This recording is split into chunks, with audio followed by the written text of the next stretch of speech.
He walked into Judge Judy's courtroom thinking he was untouchable, $1 million CEO, lawyer on speed dial, ego through the roof. Then he looked Judge Judy straight in the eye and said the words that ended everything. "My lawyer will finish you." The courtroom went dead silent. Judge Judy didn't yell, she didn't argue, she didn't even blink. She spoke for 60 seconds, and by the time she was done, grown men in the audience were frozen in shock. The CEO's face had gone pale, and his confidence was gone for good. He never saw it coming. But before we get into it, tell me, where are you watching from? Drop it in the comments and hit subscribe for more shocking courtroom moments.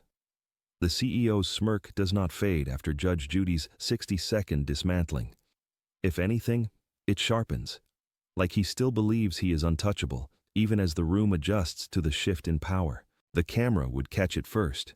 The way his lips curl just a little too high, a little too slow, like arrogance trying to survive its own collision with reality. He straightens his suit cuffs as if brushing off her words, then leans back in his chair with a confidence that now feels forced, almost brittle.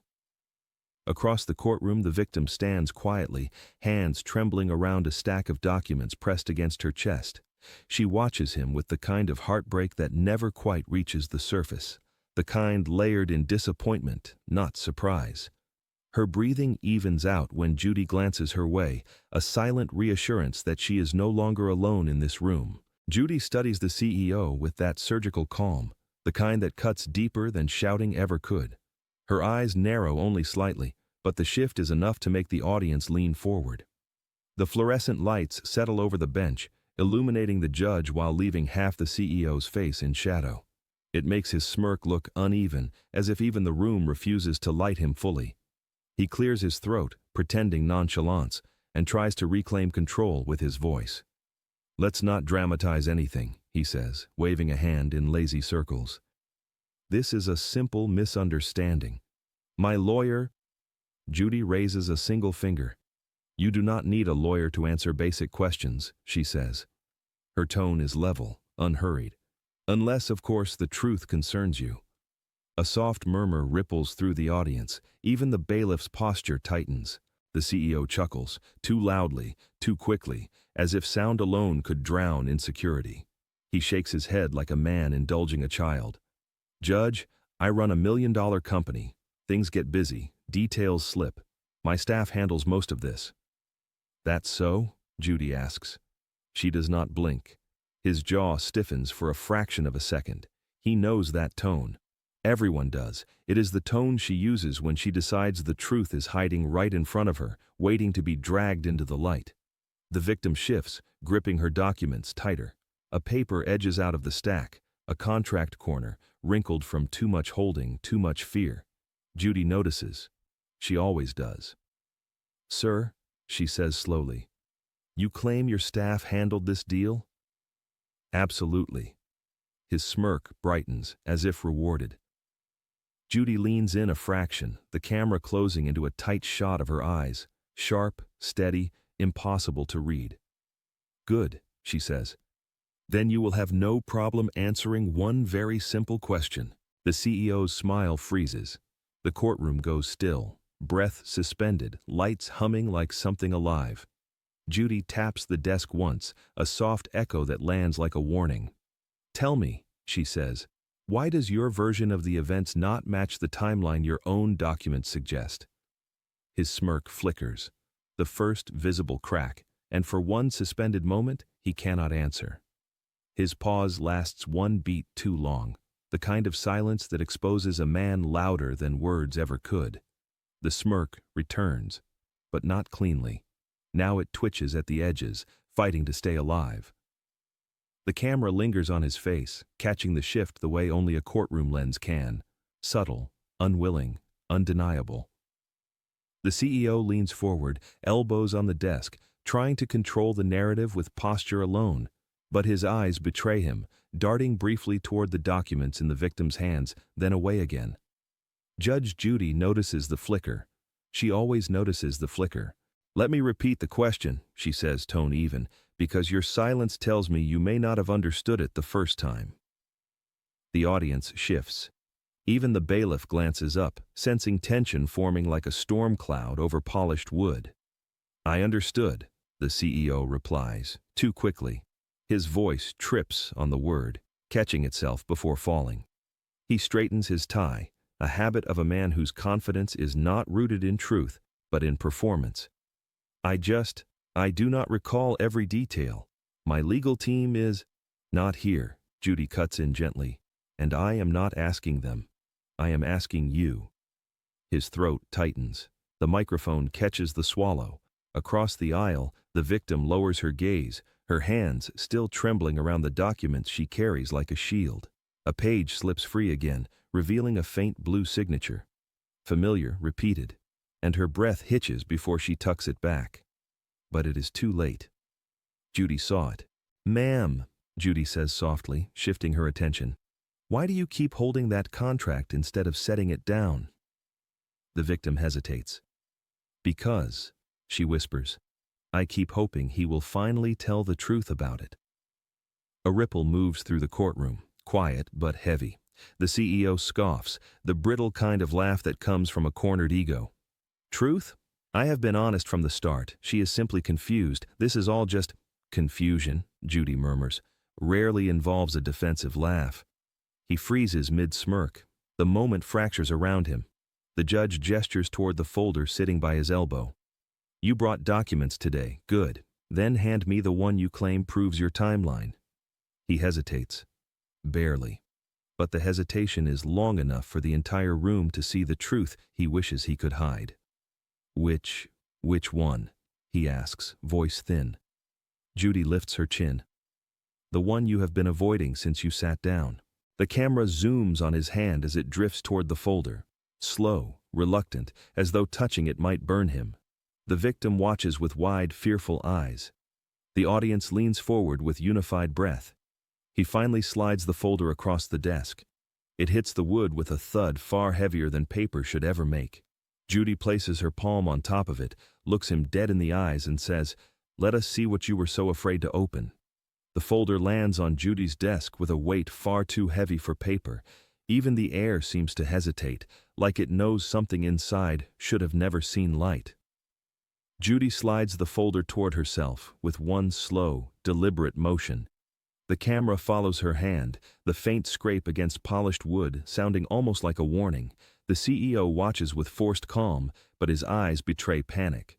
They flick to the exit door, then back to the folder, then to Judy, calculating, failing, recalculating again. She opens the cover. A quiet rustle. A single page lifts itself slightly, as though rising to greet judgment. The victim shifts on her feet, her breath shallow. Her fingers tighten around her own copy of the documents, trembling enough that one corner bends under pressure. She is not looking at Judy. She is looking at him. At the man who told her she could trust him, that everything was standard, routine, harmless. Judy's eyes scan the first page. Her brow does not raise, her mouth does not move. But the silence thickens. Fluorescent lights hum above them, filling the room with a cold, buzzing tension. "This," Judy says quietly, tapping the contract, "is your version?" The CEO nods, too quickly. Yes, of course. The official agreement. That is exactly what she signed. But it is not confidence. It is rehearsal. The tone of a man reciting a lie he practiced in the mirror. Judy lifts another page. Handwriting sprawls across the bottom, angular, confident, a signature meant to look authoritative. She tilts the page slightly toward the light. Ink reflects, and with it, the room stills. The victim shakes her head before Judy even speaks. Tears don't fall, but they cling at the corners of her eyes like unspoken truths. "I never wrote that," she whispers. The CEO laughs, but the sound cracks halfway, splintering like cheap plastic under pressure. She is misremembering. People forget. Besides, that signature is perfectly clear. "It is too clear," Judy interrupts. Her voice is calm, but something razor-sharp hides beneath it. She holds the page up to the overhead light, letting the glare expose faint inconsistencies. Pressure marks too heavy, strokes too deliberate. The audience leans forward, unified breath held in one long inhale. Judy narrows her eyes, shifting the page an inch left, then right, as if coaxing truth from ink. Interesting, she murmurs. The CEO's smile twitches. His fingers drum the table, fast, uneven, betraying nerves he cannot conceal. What is interesting? He asks, voice thin. Judy lowers the page, just enough for the camera to catch the slightest curve of revelation forming at the corner of her mouth. The signature, she says, does not match the one on her ID. The victim gasps softly, not from surprise but from relief. The CEO's throat tightens visibly.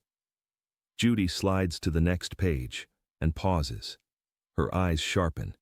Her posture shifts. The room falls utterly silent. She lifts the third page toward the light, and something in the ink makes her expression harden. Now this, she says, is a problem. His smirk finally breaks. Not much, just enough to expose the fear hiding underneath the polish. And the moment Judy tilts the page toward him, the last trace of confidence drains from his eyes. Judy holds the third page delicately, almost reverently, like evidence that deserves a moment of silence before its truth is revealed. The ink glimmers under the lights, catching the room in a strange stillness. The CEO shifts in his seat, a faint squeak from the chair giving away the tension he cannot keep still. "Mr. Collins," Judy says, her tone calm but heavy. "Approach." The camera follows his slow rise. His steps are measured, but his breathing is not. He stops half a foot from her bench, hands clasped behind his back in an attempt at appearing composed, but his thumbs rub against each other. Restless, anxious, exposed. Judy lowers the page so he can see it fully. "Explain this." He blinks twice. Too fast, too hard. That is her signature. Right there. I watched her sign it." The victim lets out a soft, wounded sound, the kind that comes from someone who has been lied about too many times to even muster outrage. Her hand covers her mouth, but her eyes stay fixed on him, searching for something human. Judy inhales slowly. "You watched her sign it?" "Yes," he repeats, firmer this time, as if volume could stitch truth into place. Judy tilts her head, that small, deadly gesture of hers that always means she has heard enough lies for one morning.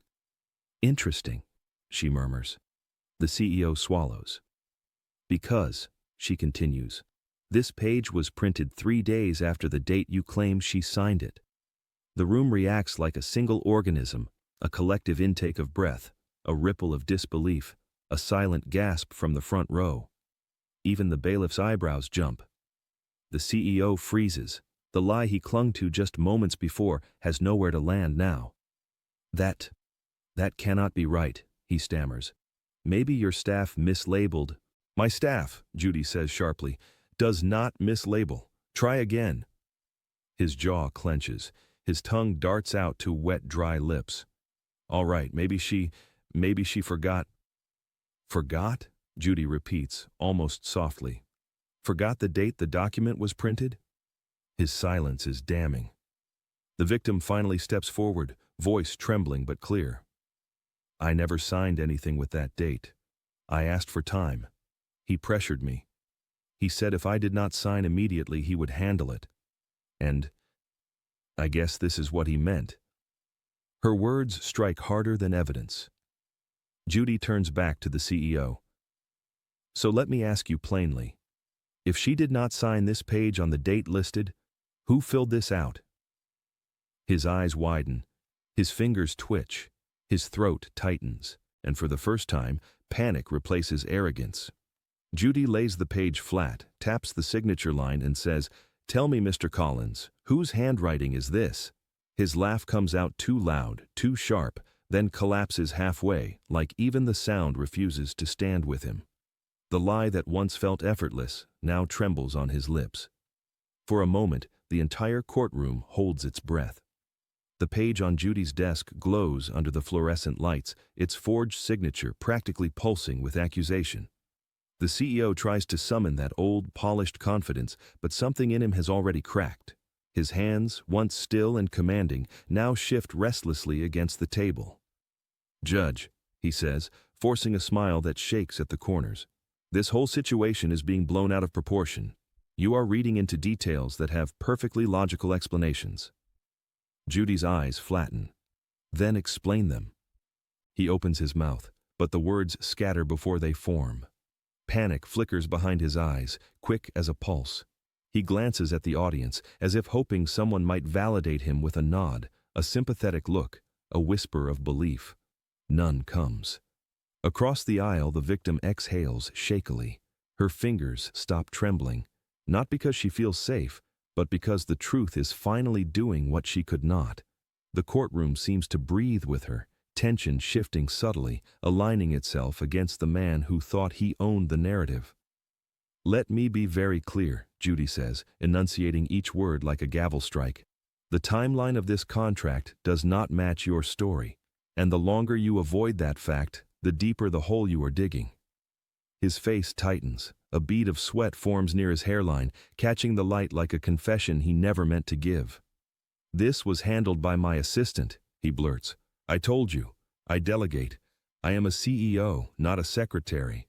Judy raises an eyebrow. "So your assistant printed, prepared, and witnessed a contract that your timeline claims was already signed?" They may have. Look, I cannot recall every detail of every document in my company."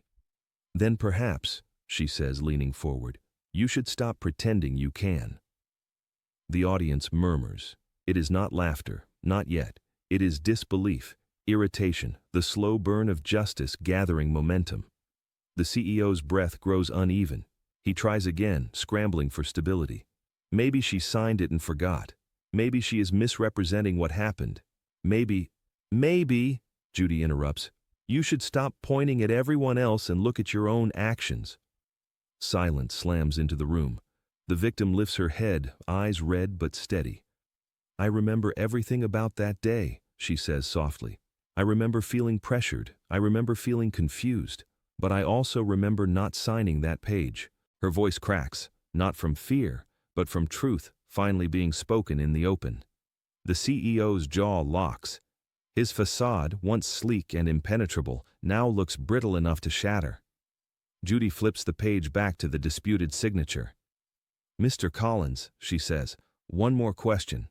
He swallows hard. Her gaze sharpens. "If this contract was legitimate, why was a transfer of funds made before it was supposedly signed?" His jaw tightens before he can stop it, the kind of involuntary reaction that tells the truth before the mouth ever does. And when Judy lifts the bank statement, the color drains from his face in a slow, undeniable fade.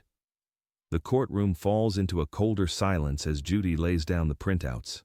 The paper looks harmless, but everyone feels the shift, like a storm cloud rolling through fluorescent light. "Explain this," Judy says, tapping the document once.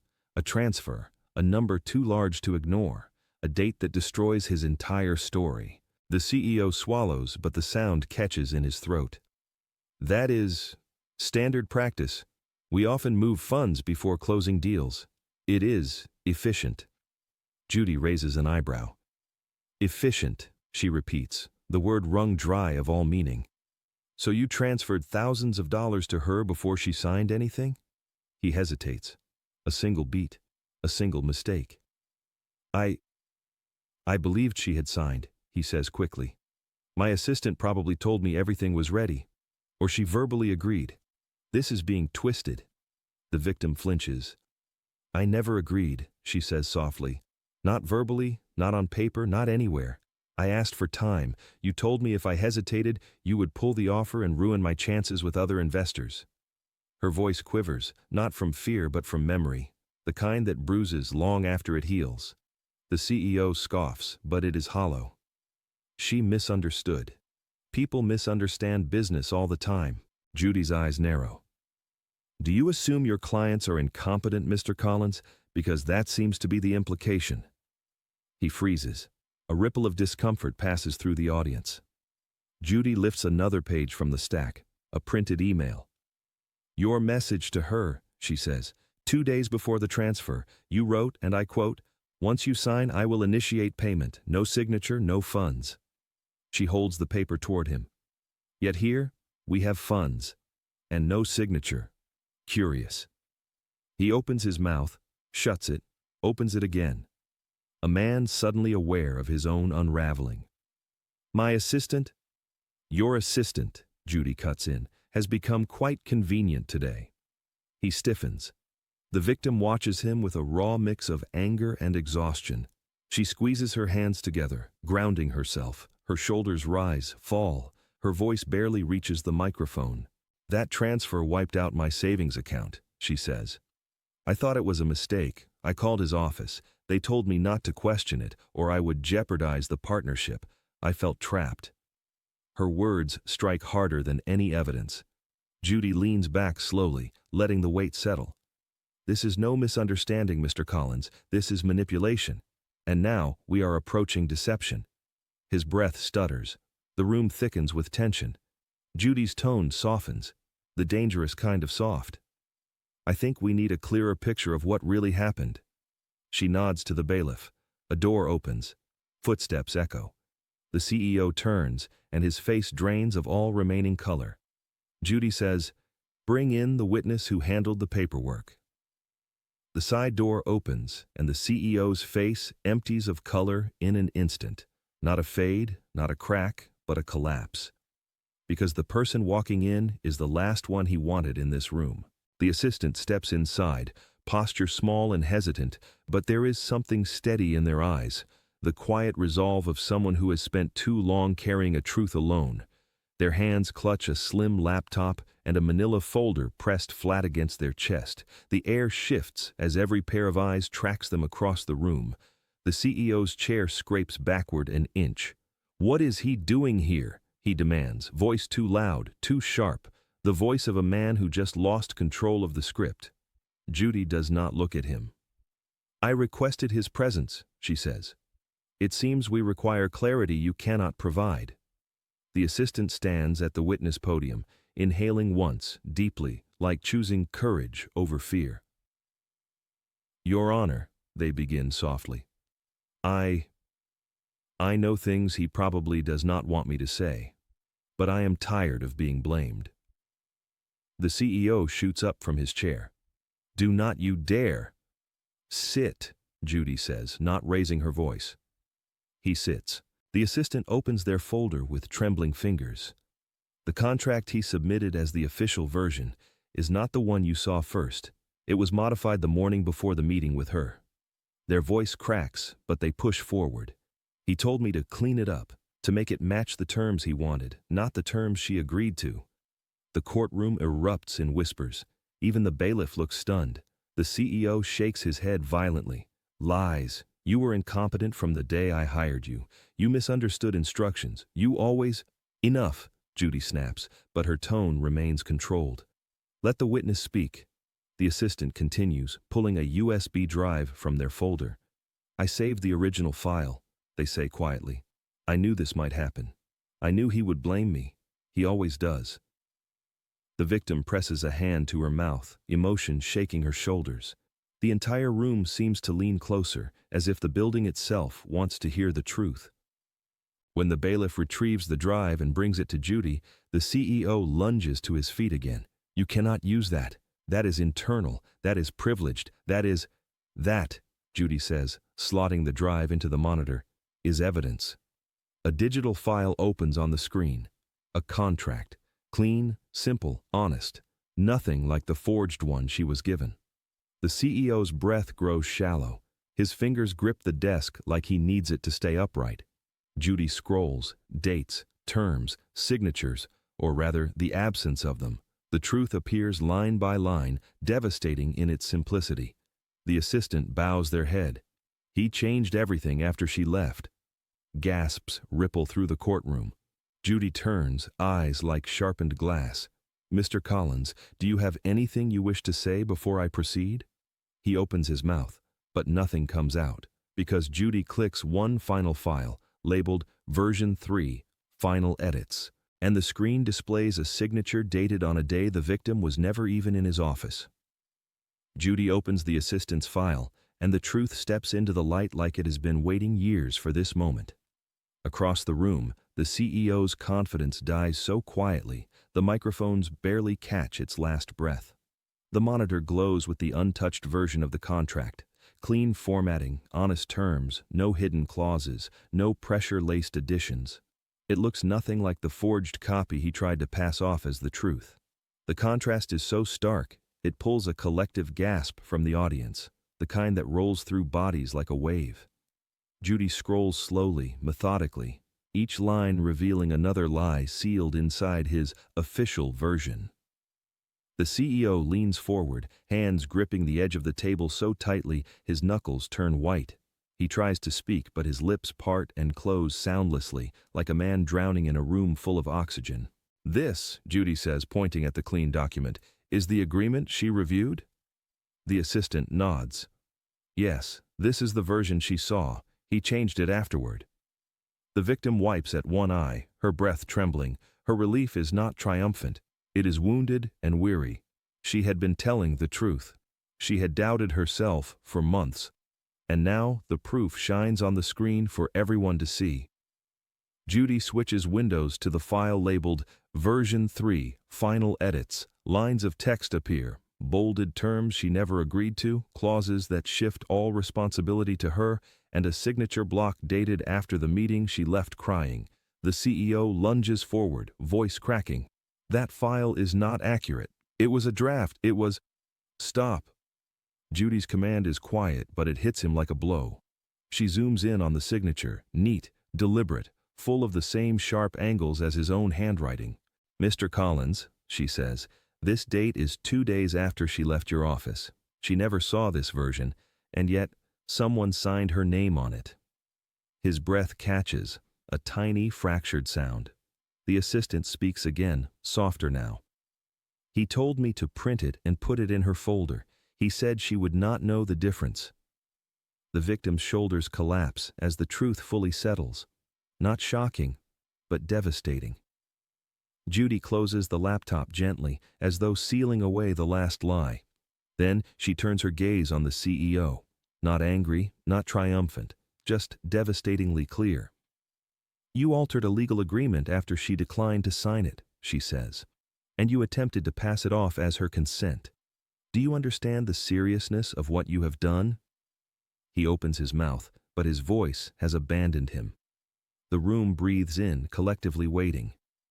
Judy reaches for one final printed sheet, a bank timestamp.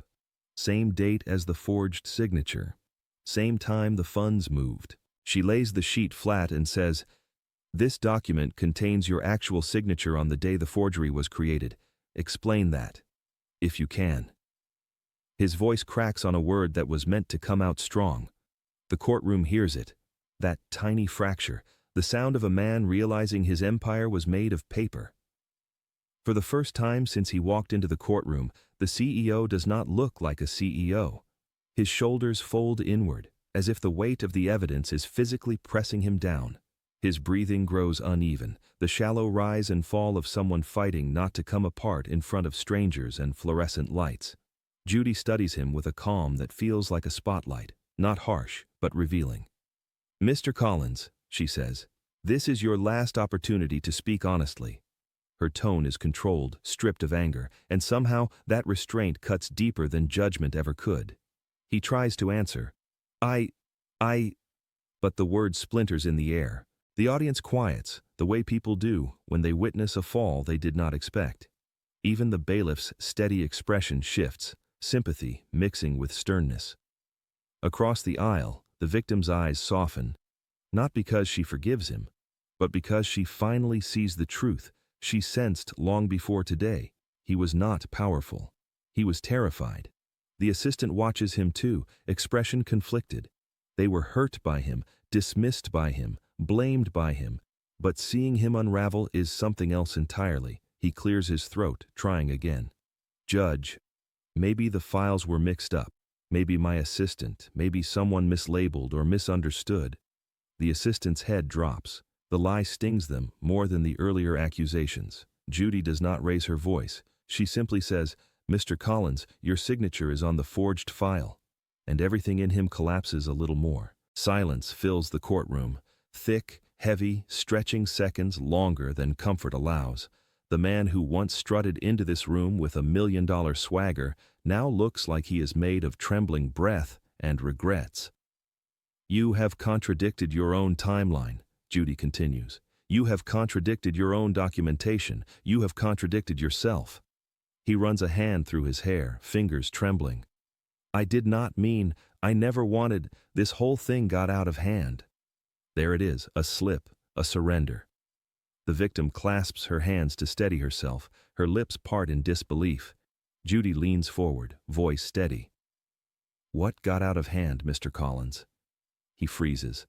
The truth hovers just behind his eyes, visible but still fighting to stay hidden. The assistant shifts, guilt flickering across their face. They know something he has not said yet. Something bigger than forged signatures or altered clauses. Judy senses it instantly. Her gaze sharpens, her tone softening rather than rising. That softness disarms him more than confrontation ever could. Before I continue, she says, I am giving you one chance to tell the truth. He opens his mouth, and nothing comes.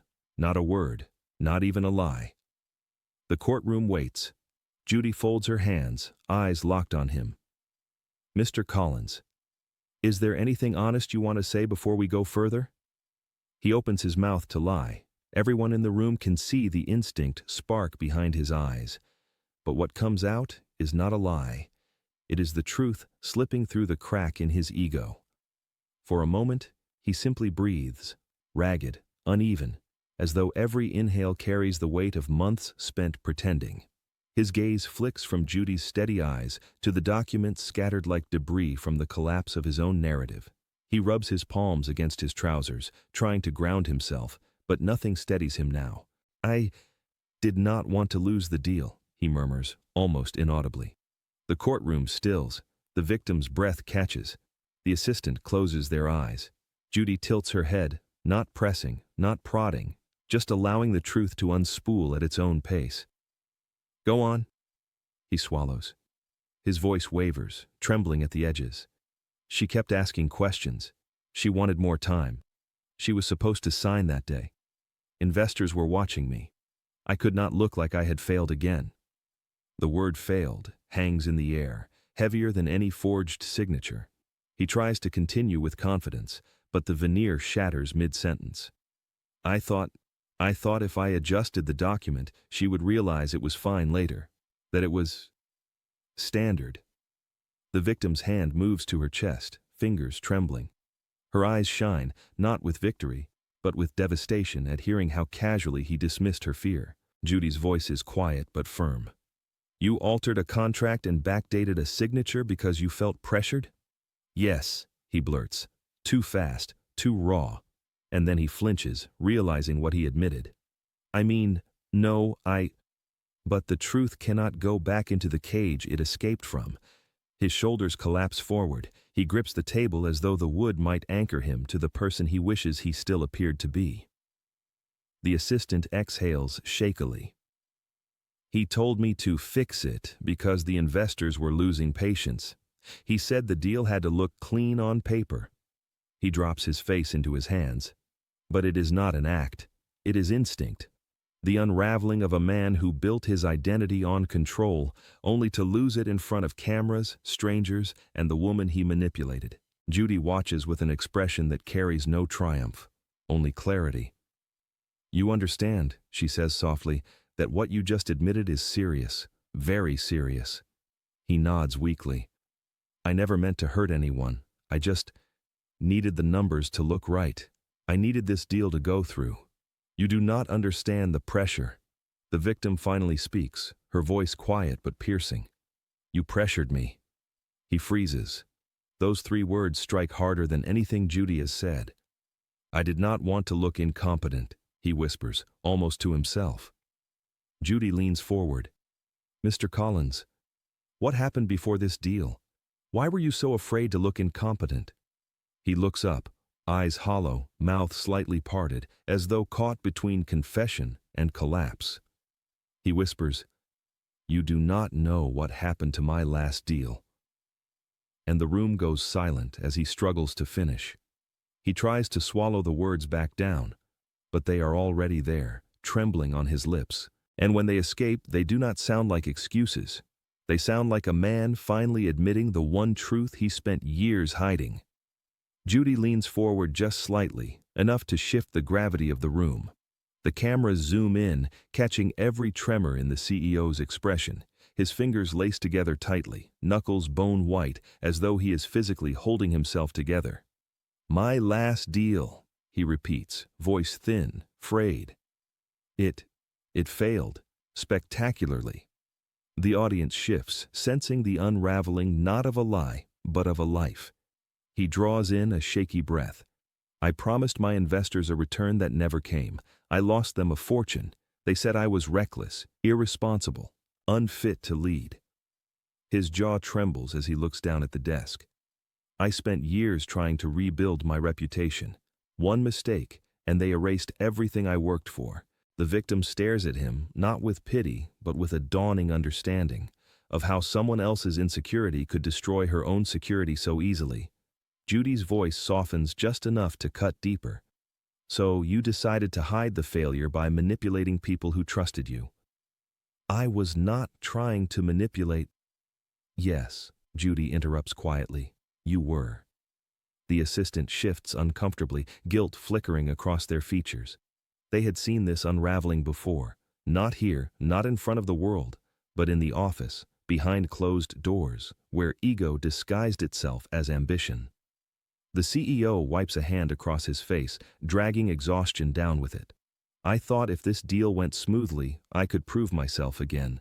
I could show them I was not the failure they said I was." "And instead," Judy replies, "you proved them right." The words land like a final blow. He inhales sharply, wounded by the truth he can no longer outrun. The victim's voice breaks through the silence, soft and steady. "You hurt me to protect your pride." He looks at her, really looks at her, and his shoulders collapse inward. "I never meant for you to lose anything. I just could not handle another failure. I could not stand the humiliation." Humiliation. The word sits in the center of the room, heavy as stone. Judy folds her hands. "Mr. Collins, contracts are not emotional shields. You altered documents. You moved money without consent. You forged a signature. None of that has anything to do with humiliation, and everything to do with choice." He nods slowly, eyes glassy. "I know." The assistant clears their throat. "He told me after the last deal collapsed that he'd rather rewrite the truth than look weak ever again." The room freezes. Judy turns sharply. "Is that accurate, Mr. Collins?" He swallows. His gaze drops. Then he whispers the words that silence the entire courtroom.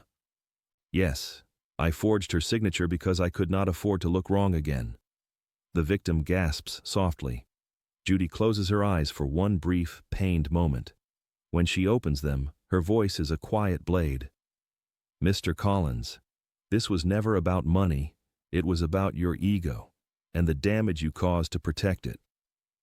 For the first time since the hearing began, the CEO does not try to speak. He sits in silence, not calculated silence, but the hollow kind left behind when ego finally collapses under its own weight. A stillness settles over the courtroom, the kind that feels like the aftermath of a storm. Papers lie scattered across the desk, each one a fragment of the truth he spent months trying to bury. The fluorescent lights seem harsher now, casting stark shadows across his face, shadows that reveal the exhausted lines he had been hiding beneath tailored suits and practiced charm. Judy watches him, her expression unreadable, not triumphant, not angry, just steady. The calm center of a room that has finally stopped spinning. "Mr. Collins," she says gently, "look at me." He does, slowly. His eyes, once sharp with arrogance, now look unfocused, as though he is seeing himself clearly for the first time and does not like the view. "This is the point," Judy says, "where most people realize that power is not the same thing as permission." He flinches. The assistant looks down at their hands, guilt still flickering, but also relief. Relief that the truth, once suffocated, now has air again. Across from them, the victim holds her documents against her chest. Her fingers no longer tremble. The chaos of the moment settles into something close to peace, not victory. not closure, but the quiet reclaiming of her own story. The CEO swallows hard. His voice comes out as a whisper. I never wanted it to end like this. Judy tilts her head. End like what, Mr. Collins? With accountability? With honesty? With consequences you created? He drops his gaze. You spent so much time trying to preserve an image, she continues, that you forgot about the people standing in the shadow of it. The victim's eyes fill, not with tears, but with something deeper. Validation. He clutches the edge of the table. I thought I could fix it before anyone noticed, that I could correct the documents later, that she would sign eventually, and no one would know. And when she did not? Judy asks. His voice breaks. I panicked. The admission lands heavy, not dramatic, not convenient, just painfully human. The audience watches him with a strange mixture of anger and sympathy, because they are witnessing not the downfall of a villain, but the unraveling of a man who let fear corrode his judgment. Judy leans back. Panic does not justify manipulation. Fear does not excuse fraud. Your ego put this woman in harm's way. It undermined your staff, and now it has brought you here. He presses a shaking hand to his forehead. I know. A long, slow exhale leaves the victim's lips, like she has been holding her breath since the day this all began. Judy folds her hands. We are not finished. His head rises, eyes widening just slightly. Before I issue my judgment, she says, we need to walk through every consequence of your choices, one by one. Judy's voice softens, the kind of softness that carries more gravity than shouting ever could. And in that gentleness, the CEO realizes the room is no longer fighting him. It is mourning what he became. The atmosphere shifts. The tension that once crackled in the air begins to settle like dust, revealing the emotional wreckage beneath it. The CEO sits hunched forward, elbows on his knees, staring at the floor as though the truth might be easier to face if he doesn't look anyone in the eye. The faint hum of the lights seems louder now. The courtroom bench creaks as someone adjusts their posture, the sound oddly solemn. Even the audience, once electric with outrage, now watches him with something quieter, disappointment. Judy folds her hands atop the bench. Mr. Collins, she says, actions have consequences, not because the law demands them, but because people deserve them. He lifts his head just slightly, eyes rimmed with exhaustion. There is no arrogance left, no bravado, just a man sitting inside the ruins of his own decisions. She turns a page in the file with deliberate care, the soft flutter echoing like a turning point in a life. We will walk through each consequence one at a time. Her gaze shifts to the victim.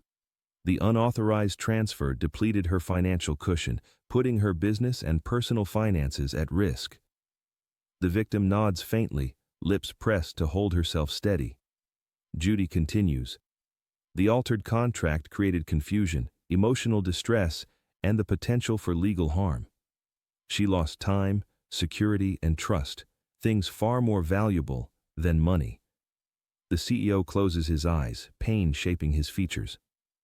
And your assistant, Judy adds, looking toward the witness podium, was put in a position where they had to choose between employment and integrity. That is not a choice any employer should force on someone. The assistant swallows hard, looking down. Judy turns back to him. Your actions damaged not just one life, but several. He nods slowly, barely audible. I know. The simple honesty in that statement seems to shift the room again. Not in his favor, not in sympathy, but in recognition. He finally sees the full map of the harm he caused, and the realization carves lines across his face deeper than age ever could. Judy leans forward. You must understand something very important. You were not punished today by the truth. You were revealed by it.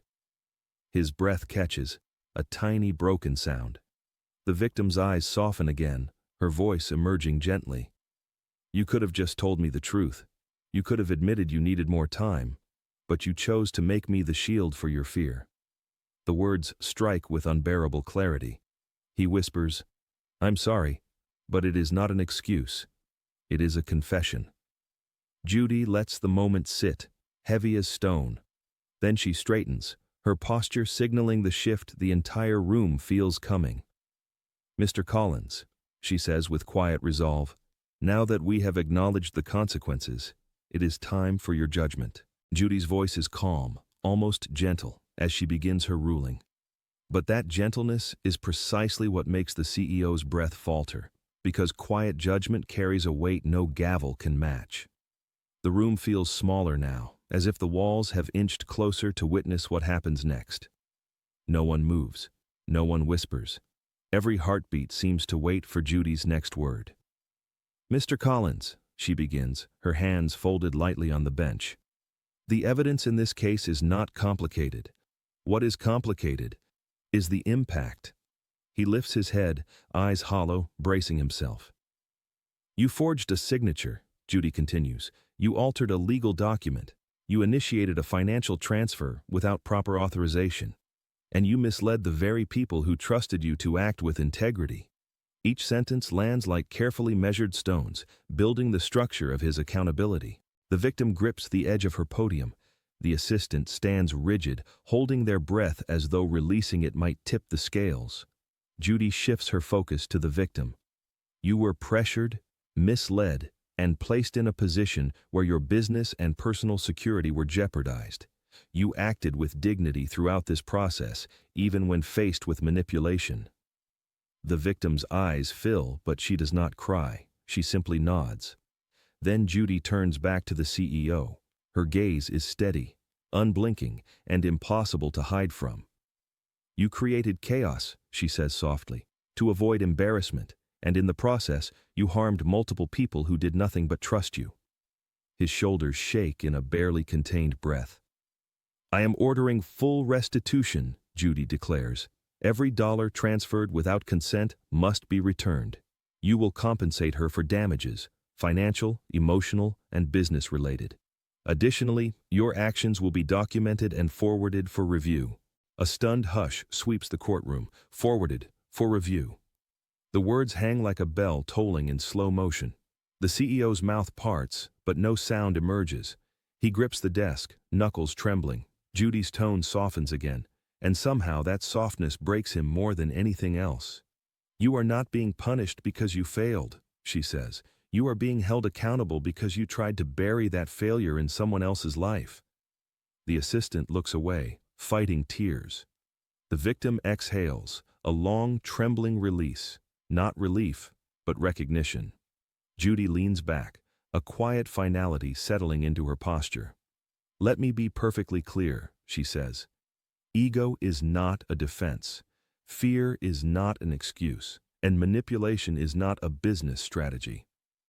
The CEO's gaze drops to the desk, shoulders collapsing inward as though the verdict has hollowed out whatever pride was still clinging to him. The room is silent. Utterly, devastatingly silent. Judy's eyes soften one last time as she says, "And before I close this case, there is one more thing you need to hear." The courtroom is so quiet you can hear the soft ticking of the wall clock. The verdict has been delivered, but something still hangs in the air, unspoken, waiting. Judy looks at him, not with anger, but with truth. For a long moment, nobody moves. The CEO sits frozen, shoulders slumped, staring at the polished wood beneath his hands as though it might hold a version of himself he can still salvage. His breath comes shallow, uneven, the breathing of a man suddenly stripped of the persona he had spent years performing. Judy lets the silence stretch, not as punishment, but as clarity. "Mr. Collins," she says softly, "look at her." He lifts his gaze, slow and reluctant, and his eyes find the victim's. She does not flinch. She does not smile. She simply meets him with the quiet strength of someone who survived him and now stands taller for it. "You hurt her," Judy says, "not because you are evil, not because you wanted to destroy her, but because you convinced yourself your reputation was worth more than her reality." A shiver moves through the room, the shift that happens when a truth fits too perfectly. The CEO swallows hard, voice barely audible. I am sorry. Truly." The victim nods once. Her expression stays composed, but her eyes soften just slightly. Not forgiving, not forgetting, but acknowledging the moment for what it is. Judy continues. Apologies matter, Mr. Collins, but only when they come after accountability, not instead of it. He nods again, the gesture small, almost childlike. The assistant watches him with conflicted eyes, a mixture of hurt, relief, and something like closure. They supported him once, feared him, believed him, and now, finally, they see him as human, flawed, frightened, and responsible. Judy leans back, her voice lowering to something that feels less like a ruling and more like a mirror. This courtroom is not here to protect your ego or punish your fear. It is here to reveal the truth. And the truth is simple. Power without integrity collapses. His breathing stutters, but he nods again. There is nothing left to defend. The victim exhales, shoulders settling as though releasing the weight she carried long before stepping into this room. Her eyes shine with something close to relief, not because justice was loud, but because it was steady. Judy closes her folder. The soft click echoes through the stillness. This case, she says, is concluded. But then she pauses, just long enough for the CEO to lift his head. Mr. Collins, she adds, tone quiet but unmistakably firm. Remember this. Your reputation was never ruined by failure. It was ruined the moment you tried to hide it. The words settle over him like dust, gentle, inevitable. He stands slowly, every movement weighted with the understanding of what he lost and what he finally learned. He nods to the victim, to the assistant, then to Judy, a silent acknowledgement of accountability, overdue and unshielded. As he walks out, the courtroom remains still. No applause, no whispers, just the quiet aftershock of truth finally spoken. Justice does not roar, it whispers, and in that whisper, arrogance finally falls.